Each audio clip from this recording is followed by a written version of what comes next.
Bismillah, alhamdulillah, wassalatu wassalamu ala rasulillah. Assalamu alaikum wa rahmatullahi wa barakatuh. Oh my God, I'm so happy.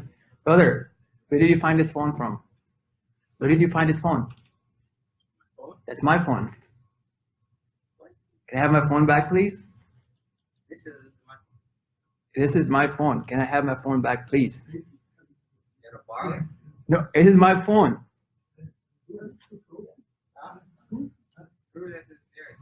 Do I need to prove it to you, or you have to prove it to me that's your phone?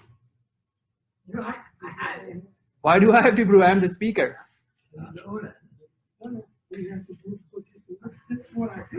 Is it his phone?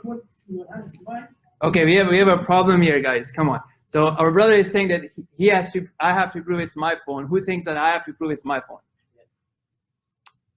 Everybody else thinks it's my phone, right? Sisters, who has to prove? Is this my phone or his phone? It's his phone? How is it your phone? Because I'm telling it's my phone. Why doesn't he have to prove it?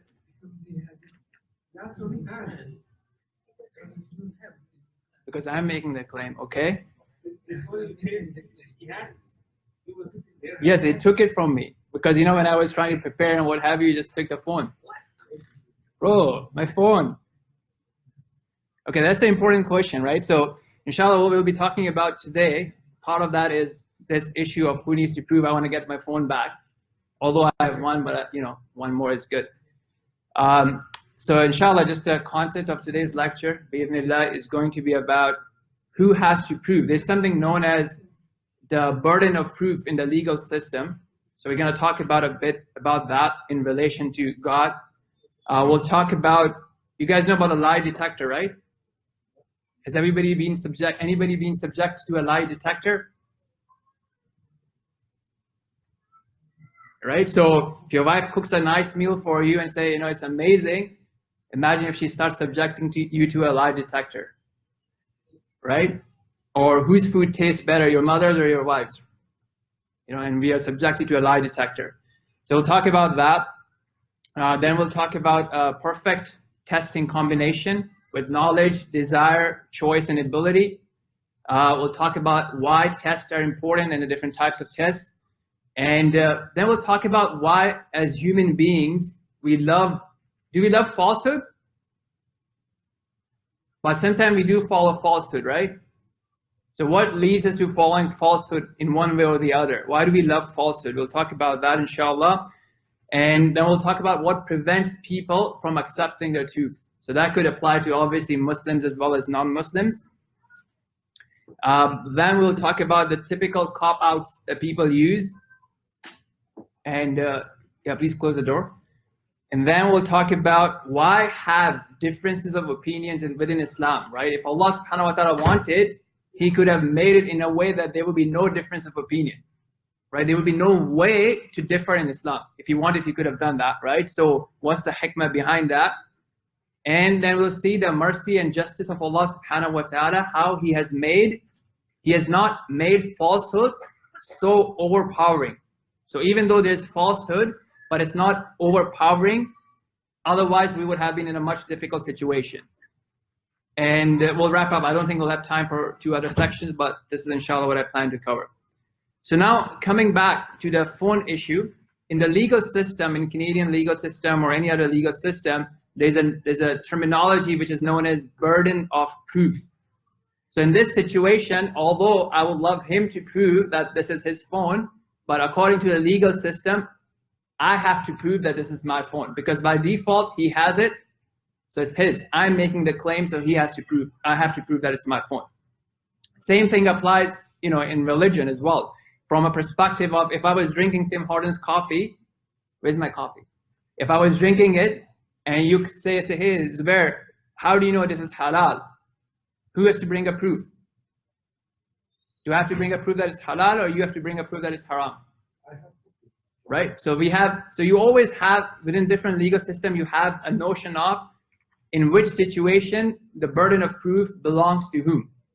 So now, sometime when we talk about God, or the existence of God, a lot of time people say, hey, prove to me the existence of God. And sometimes we start proving it. But the question becomes that who has to prove? Although we have like tons of evidences and proofs for the existence of God, but the question is who has to prove? So that's something to consider. So if you start looking into the notion of the burden of proof, or what is also known as self-evident truth in philosophy, it turns out that there's a wide variety of compelling reason that the burden of proof is on the person who denies the existence of God. Not talking about which type of God, but any type of God. The burden lies on the person who is denying the existence of God. So there's different ways of looking at it. So by the way, you guys know Elon Musk?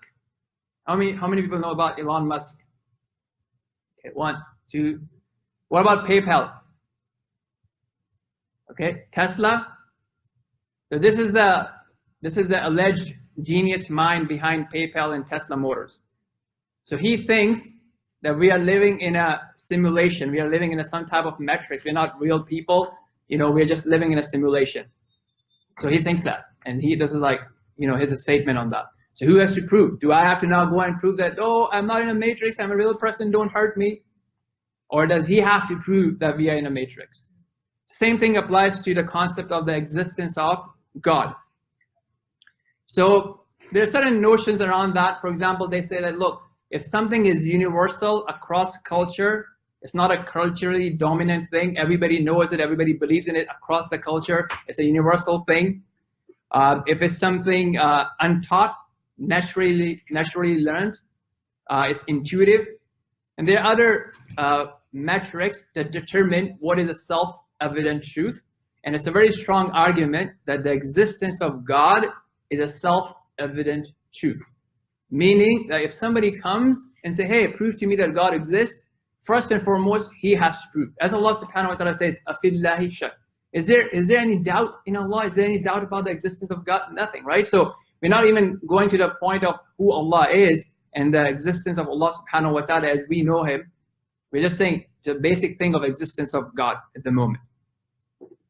Okay, so that's something, on the side to consider, because a lot of time we get into that, circle, and we don't even realize that how strong the position is on the existence of God. The reason this happens, by the way, is again, what's in our heart, right? So sometimes we value wealth, status, fame, and power so much that if something comes from somebody who has a position of authority, we start feeling weak, right? But you guys are, mashallah, very smart. I thought that, I'm going to be sitting on the chair of a speaker and I'll say, it's my phone and you'll support me, but you guys did not.